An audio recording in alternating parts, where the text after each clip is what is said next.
alive! It's alive! It's alive! It's alive!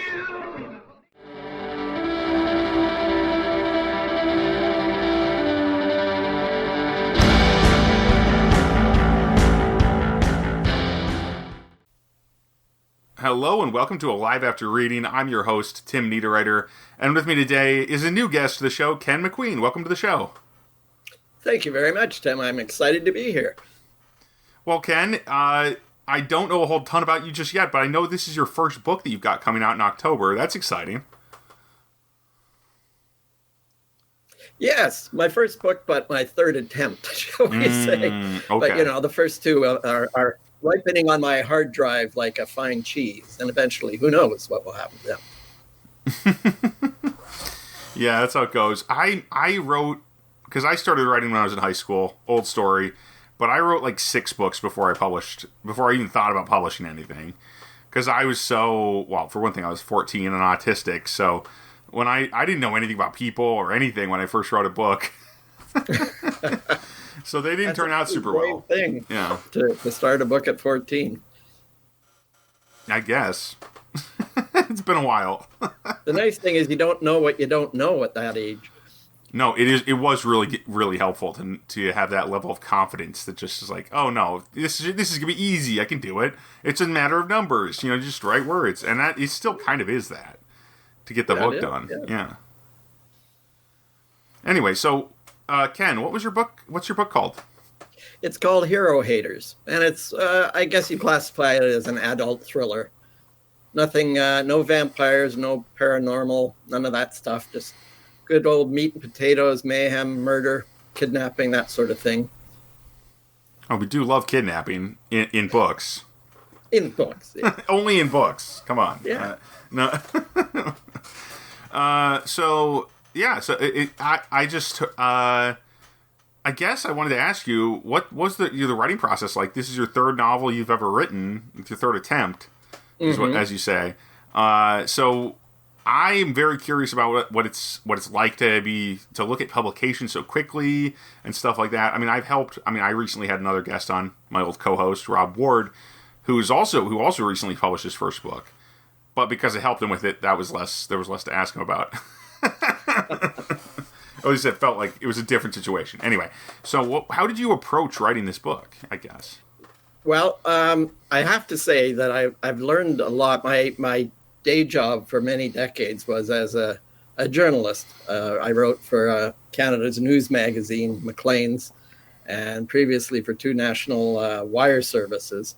And this whole fake news thing really gets up my nose because, I work very hard to be truthful and to, verify my facts. And because I had potentially millions of readers, people would call me out if I was making stuff up. But now I can make stuff up. But I came to realize there's a lot of research in making stuff up because it has to be authentic and it has to have a kernel of truth.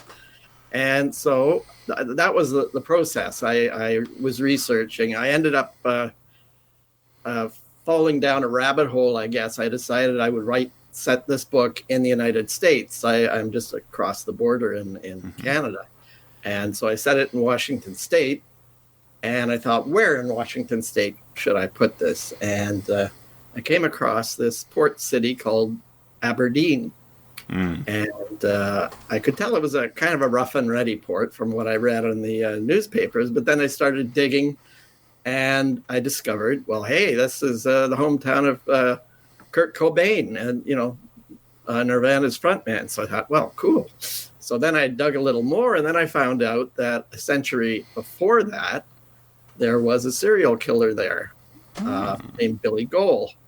And he was a seaman's union agent. And he was accused of killing dozens of people, maybe more than dozens. Wow. And dumping them in the ocean or in the tributaries to the Pacific to such an extent that it was called the floater fleet. So Ooh, that's creepy. Yeah, very creepy. but a serial killer is a terrible thing to waste. Absolutely. So I decided that I would at least find some way, even though this had happened about 120 years earlier than when the novel is set, that I find a way to jam it in there, which I did, artfully, I hope. So anyway, then it went from there, and then I just unfolded the story pretty much the way I always did journalism. I would, start writing about 7 in the morning when I was fresh and had fewer distractions, and I would write a scene a day is how I did it. I didn't worry about word counts and stuff like that. And if you do that with your bum in the seat often enough, you end up with a book. Of course, not a very good book. Then you have to rip it apart and do it again and suggest it. So I did that, and then it was a finalist in the mystery category of the Pacific Northwest Writers Association in the unpublished category. And through that, I got a publishing contract with Wild Rose Press in New York State. Yeah. I think that's fascinating, and I love the idea of like a copycat or something like that based on that serial killer in a book. Like something like that you could easily have. Like somebody who's like, oh yeah, I always toss the victim in the river or whatever. That's just their MO at that point. I'm not sure of what you did, but that's where my head went immediately. Not that I'm my head went in a little different direction. Okay, no need to spoil anything. We want people to read the book, but sure. No, the premise for the book was that there is something called the Sedgwick Trust, which was a creation of mine. About a robber baron about a century and a half ago who underwrote a medal for acts of conspicuous civilian courage. And it continues to this day, this Sedgwick Trust Sacrifice Medallion, as I called it. And there on the website, there's probably 11,000 of these, all heroic acts. Like these are people that came across a fire or a flood or a car crash and risked their own lives to rescue a stranger. I thought, this is inspiring. Now, how can I turn it on its ear? And so I decided, well, not everyone loves a hero. There must be somebody out there who's jealous. Hence the name, yeah. Hence the name. So that then became a case of, well, okay, if you hate a hero, what do you do with them? So I decided that they would kidnap these wonderful, selfless heroes and put them on the dark web and force them to recreate, deadly acts of valor for subscribers to a dark website. So that's what I did. Ooh, okay. Nice use of nice way to work in the old internet. I don't see a ton of. I don't read a ton of thrillers. I'm more of a fantasy and sci-fi reader and writer, but I do admire a good cutting edge type thing like that. Use the internet as we know it today, which is way scarier than almost anything you're going to see in fiction. Well, this is very true, and I danced around the fringes of the dark web. I didn't want my my laptop taken over by organ salesmen and drug dealers and pedophiles and things like that. But there's a lot of information about the dark web without sticking your toe right in the thing, and it's pretty weird stuff there. So I could easily envision a site where people would pay good money to watch heroes die in heroic fashion. Yeah. And that's what I decided to do. Wow. But now my guy... Yeah, go on. You're a detective, I assume. Or is this a killer? My guy, Jake Ockham, he used to work for the Sedgwick Trust. And his job as a former newspaper man was to research heroes to see whether they were worthy of actually, being awarded this very prestigious medal and the financial reward that goes with it.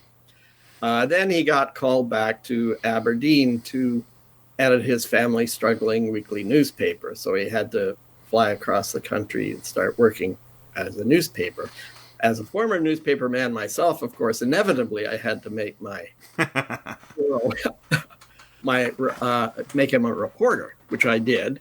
But now the heroes that Jake had vetted and approved are the ones that are vanishing. So he now becomes a suspect.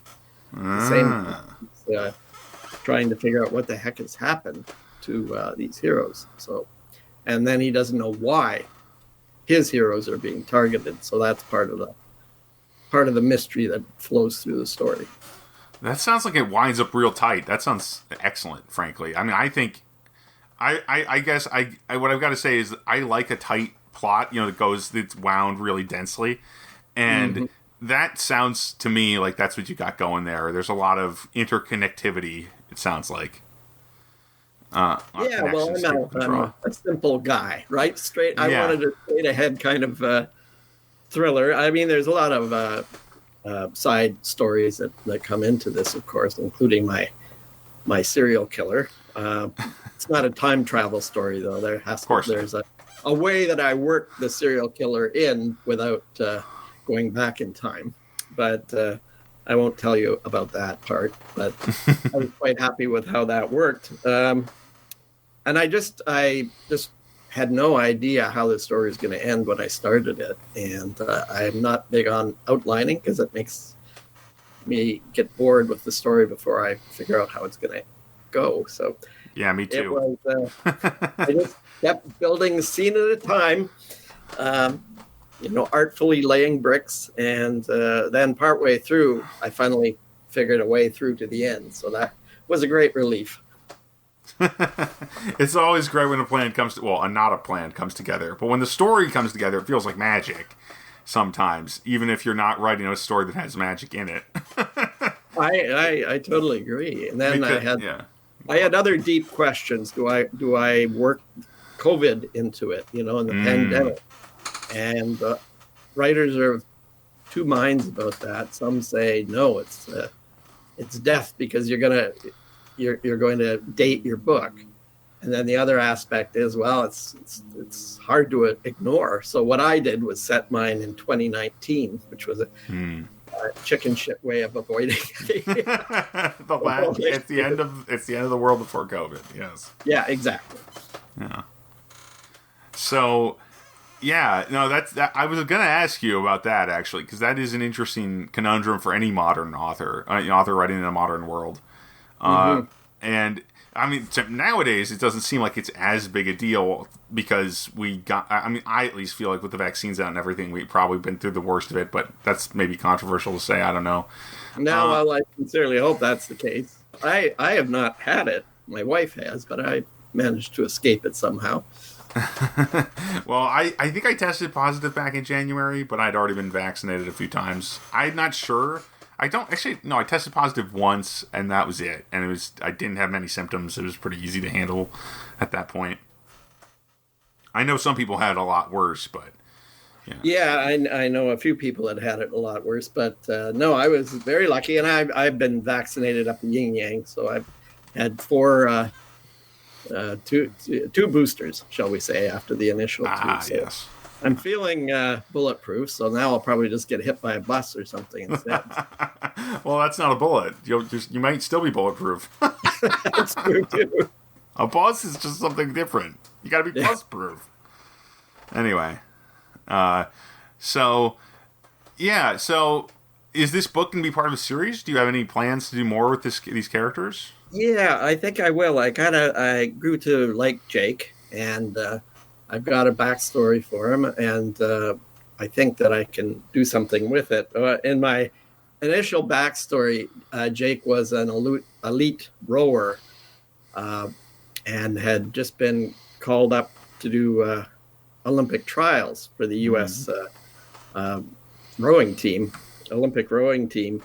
But then very early in the story, he was on a training run at university, and he came across a house fire and was able to pull one young boy out of a house fire, but burned the bejesus out of his hands. So much for his rowing career, because you just can't be... he's not pulling anything for a while there. Yeah. No, he was bandaged up like a mummy for a while there, and of course, he just never quite got. He missed the boat, the Olympic boat, so to speak, and he also, at that point, failed to rescue the boy's mother from and watched her die a horrible death.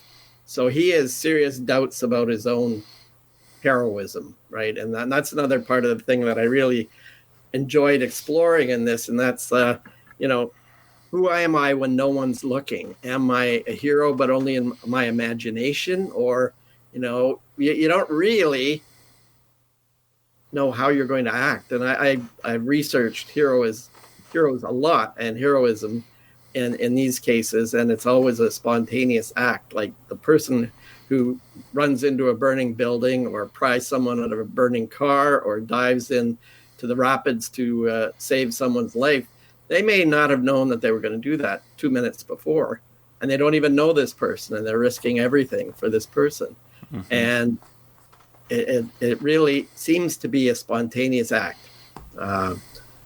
And there's no real study as to who these real heroes are, but a lot of them are working class males for whatever reason.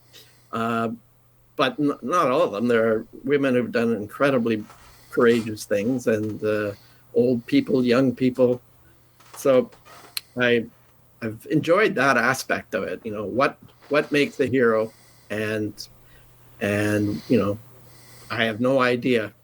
Confronted with a situation like that, would I do something as crazy as run into a burning building to save someone I don't know? Yeah, I'd like to think I would, but who knows? That's one of the nice things about fiction, is that we don't have to. I mean, honestly, like, I wanted to be an author since I was little. When I was a kid, I was like, I want to be an astronaut. And then I'm like, oh, astronauts, that was a scary job. It looks difficult and dangerous, most importantly. And I said, I think I'll stay on Earth and write about space and other planets and stuff. Yeah. And, I mean, it's nice to be safe when you're working and be able to just continually iterate your process. But on the other hand, there is also something extremely thrilling about the dangers of doing something, like you say, heroic, I mean, it's hard to even put into words for me. I don't know. I've never done anything like that. Yeah, it's safe to say I haven't either, but could I be a hero? I have my doubts. You never know until you're confronted with a situation like that. Absolutely. So, yeah, as far as the book goes, how long did it take you to write? You said it was a pandemic project. Yeah, it was probably about 9 months of writing. And then I got my publishing contract. And the first thing they said was, lose 10,000 words. Otherwise, it's going to cost too much to print. So I put it on a diet, and it's better for it, I think. It's tighter, moved more quickly, and I got rid of a lot of that backstory, as Elmore Leonard used to say, skip over the stuff that no one wants to read. The trouble is, absolutely, it's hard to know what that is. Quite so. Yeah, Elmore Leonard, fantastic writer, fantastic author. Oh, beautiful. I love his tight writing, his turns of phrase, and his rapid fire quotes. Yeah, he was one of my heroes. Yeah, I need to go back and read more of his stuff. I found out about his work through Justified, the TV show. Yeah, what a great show. It was terrific. But anyway, we're actually about out of time because various issues here. But Ken MacQueen, thank you so much for being on the show. Tim, it was great to talk to you, and I hope when I get another one out there, we'll get another chance. Oh, we definitely will. We definitely will. Tell listeners where they can find the book for pre-order and when it's coming out. All right. Well, it's available already to pre-order now on Amazon.ca and .com and Barnes & Noble, and probably some other places I don't know yet, but it comes out officially October 5th. Awesome. Ken MacQueen, thanks so much. It's been awesome having you on the show. And as for this podcast, you can find more of us at mentalcellularpublications.com, and you can find my books on amazon.com. Thanks for listening, everybody. Stay safe out there, and I will talk to you again soon.